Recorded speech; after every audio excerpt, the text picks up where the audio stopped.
금수저, 천재 애니메이터, 극, 사실주의, 커플 브레이커, 금기의 추억 패티시, 빛의 마술사 등등 수많은 별명 중 가운데서도 이 천재 감독에게 있어서 최고의 찬사는 아마 포스트 미야자키 하야오일 것입니다. 하지만 신카의 마코토 본인 역시 이런 별명은 극구 부인하고 있고, 또한 평론가부터 팬들까지 이 새끼는 그냥 그림 원투림, 일단 귀칼이라 넣고 오세요 리얼이요 쿠쿠. 아름다운 작가는 인정하지만 애니메이터로서 역동적인 연출은 아직 부족한 감독 등등 논란의 여지는 여전히 많습니다. 그렇지만 초속 5cm, 별을 쫓는 아이, 언어의 정원, 너의 이름은, 날씨의 아이, 스즈메의 문단속 등등 개봉했다 하면 흥행 홈런을 기록하고 있는 실력 있는 감독이란 것만큼은 그 누구도 부정하지 못하죠. 오늘은 이런 신카이 마코토 감독 필모그래피 중에서 초속 5cm가 가장 거지 같은 결말인가 동시에 왜 최고의 작품이라고 평가받는지 풍월 준비해봤나이다. 만화 애니 명문사 서당깨페 이야기꾼 한량총수입니다.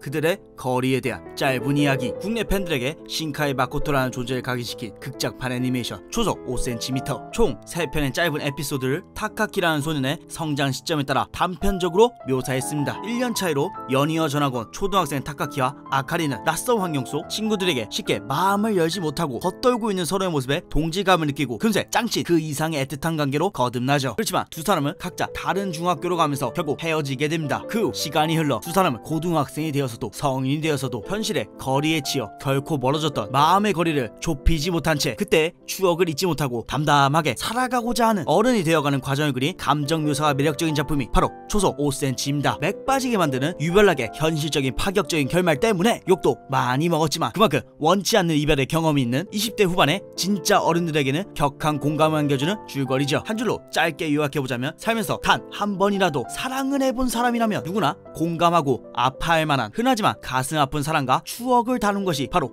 초속 5cm입니다. 실례지만 선생님은 혹시 사랑을 해보신 적이 있을까요? 혹시 메이플 헤네시스 만난도 이과생 발작하는 초속 5cm 제목의 의미, 초속 5cm의 흥행에는 물론 감정을 현실적으로 담아낸 스토리와 한 폭의 그림 같은 화려한 영상미도 있겠지만 작품이 끝난 후에도 계속 곱씹으며 생각할 만한 깊은 여운을 준 결말과 유려하게 아우러진 운치 있는 제목의 역할이 컸다고 생각합니다. 초속 5cm라는 감성적인 제목은 흩날리는 눈꽃처럼 바람에 날리는 벚꽃잎이 지면에 떨어지는 속도를 의미합니다. 더하여 제목뿐만 아니라 부제 역시 아예 대놓고 거리에 대한 짧은 이야기라고 말하고 있는데요. 이 작품에서 속도와 거리가 아주 주요한 소재이니만큼 작품의 주제를 아주 감성적으로 담아냈다고 할 수 있죠. 그렇지만 사실 작품의 제목은 신카이 감독이 아닌 한 명의 팬에 의해서 우연찮게 만들어졌습니다. 어느 날 익명의 팬이 마코토의 이메일로 "센세 알고 계셨나요? 벚꽃잎이 떨어지는 속도는 초속 5cm라고 합니다." 신카이 마코토는 이메일에 담긴 초속이라는 단위와 함께 감성적인 문구에 깊은 감명을 받고 "자기작 제목으로 써도 될까요? 라는 답장을 보내서 팬에게 허락을 받은 뒤 그대로 작품에 접목시켰다고 합니다. 사랑이 가까워지고 멀어지는 과정을 그려내 초속 5cm의 그야말로 딱 어울리는 제목에는 이런 비하인드 스토리가 숨겨져 있었죠. 참고로 해당 작품이 인기를 끌자 일본 공돌이 분들은 물론 각국의 이과생들이 실제 벚꽃 낙하 속도를 계산해본 실험값을 알려주기도 했습니다. 어휴 이런 작품은 머리가 아니라 가슴으로 보는 건데 하여간 진짜 이과들은 낭만이 난 게 없어요. 낭만이. 선생님 문이과 통폐합 한 지가 언제인데 MG 트렌드 못 쫓아가고 틀리실래 풀풀 풍기시나요? 어차피 세상은 문과가 지배합니다. 이어지는 이어지지 않는 3개의 기묘한 에피소드, 벚꽃 이야기, 우주비행사, 초속 5cm 총 3개의 에피소드는 이어진 듯 보이지만 이어지지 않는 듯한 기묘한 형태를 보이죠. 실제로 각 단편들의 순서를 섞어서 봐도 아무런 어색함이 없으며 캐릭터들의 이름이 같지 않았다면 독립적인 옴니버스 구성인가 하는 착각을 챕터가 바뀔 때마다 어렴풋이 느낀 분들도 계실 겁니다. 이렇듯 조금은 매끄럽지 않은 연결 구조는 사실 마코토 감독이 초속 5cm 초기 기획 단계만 하더라도 지금처럼 하나로 연결된 스토리가 아니라 독립적인 단편 에피소드들로 이루어진 옴니버스 형태의 작품을 선보이려고 했기 때문인데요. 하지만 제작사와 매차쿠차 고민도 좀 해보고 극장까지 찾아와줄 팬분들까지 생각해서 기존의 단편 옴니버스 서사로는 관중들에게 깊은 여운을 주기에는 부족할 거라는 결론에 도달했고, 그리하여 작업 중인 여러 개의 단편작 중 그나마 연결 지을 수 있던 3개를 선별하여 관객들에게 선보이는 것으로 유턴한 덕분에 지금의 초속 5cm가 탄생하게 되었습니다. 1부 벚꽃 이야기. 벚꽃 이야기는 90년대 도쿄를 배경으로 펼쳐집니다. 전학 온 지 얼마 되지 않아 무리해서 걷던 초등학생 타카키와 아카리는 비슷한 서로의 처지에 공감하며 빠르게 가까워지죠. 그렇지만 졸업 즈음에 아카리가 이사를 가게 되면서 결국 헤어지게 되고 두 사람은 반년 뒤에서야 잠깐 만나자고 약속을 잡습니다. 그렇지만 핸드폰도 없던 시절 두 사람의 만남은 기차의 지연, 예기치 못한 폭설 때문에 약속보다 한참 늦은 시간에야 겨우 만나서 못다 나눈 이야기를 나누죠. 원치 않는 이별, 극적인 재회, 사랑과 우정을 구별하지 못하는 그 나이 때만 느낄 수 있는 감정, 핸드폰이 흔치 않던 편지로만 연락할 수 있던 그 시대 낭만까지 작품을 관람하신 분들이 일부를 최고의 에피소드로 꼽는 이유기도 하죠.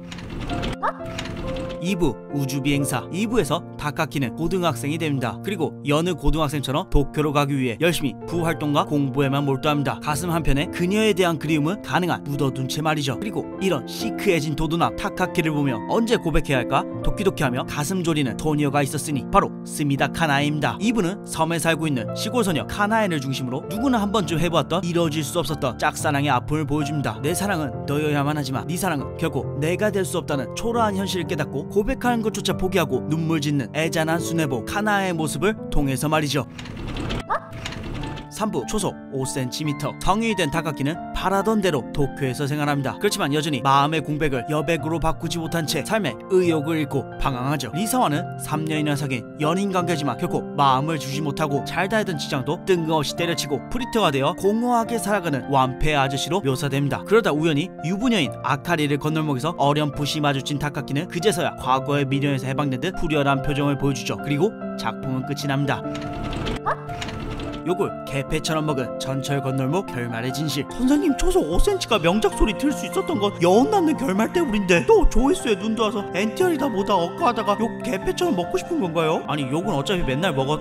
결말이 좋다 나쁘다에 관해서는 개인 취향의 영역이니 이번 풍월에서는 본래 마코토 감독이 작품을 통해 전하고자 했던 의도에 대해서만 짧게 읊어드리고자 합니다. 원래 마코토 감독이 전철 결말을 통해 선사하고자 했던 건 공감과 위로였습니다. 현실에서 첫사랑이라는 것은 되게 성공한 케이스보다는 실패한 경우가 대부분이죠. 감독은 이런 빅데이터에 착안하여 어른이 되어서도 과거의 추억에 얽매여 방황하는 타카키를 마지막 건널목에서 유부녀가 되어 행복하게 살고 있는 첫사랑 아카리를 마주치게 만들죠. 여기서 관객들의 우려와는 달리 감독은 타카키가 진성완패화가 되어 타락하는 모습을 연출하는 것이 아니라 오히려 시원하게 미련을 툴툴 털고 웃어 보이는 결말을 선사합니다. 이 시원섭섭한 미소를 통해 관객들은 그동안 타카키가 얽매였던 건 사실 이루어지지 못한 첫사랑 아카리에 대한 미련이 아니라 순수했던 그때 그 시절에 대한 그리움이었다는 것을 느낄 수 있죠. 그렇게 마지막 순간 아카리와 짧은 재해 끝에 웃음 짓는 타카키를 통해 관객들도 어떤 아픔이라도 떨쳐내고 자신이 원하는 속도로 살아갈 수 있다는 따뜻한 위로와 공감을 전하고자 했던 것이 원래 마코토 감독의 연출 의도였습니다. 물론 결과론적으로는 야 이 새끼야 내가 달달한 애니 보러 왔지 박살난 첫사랑 PTSD 느끼러 왔냐 등등 기대한 결말과는 다른 허무하고 충격적인 연출에 개패같이 욕하는 감상평이 주를 이루자 마코토 감독 역시 적잖은 충격을 먹었고 앞으로는 이런 부분은 고쳐나가겠다는 뜻을 밝히기도 했죠.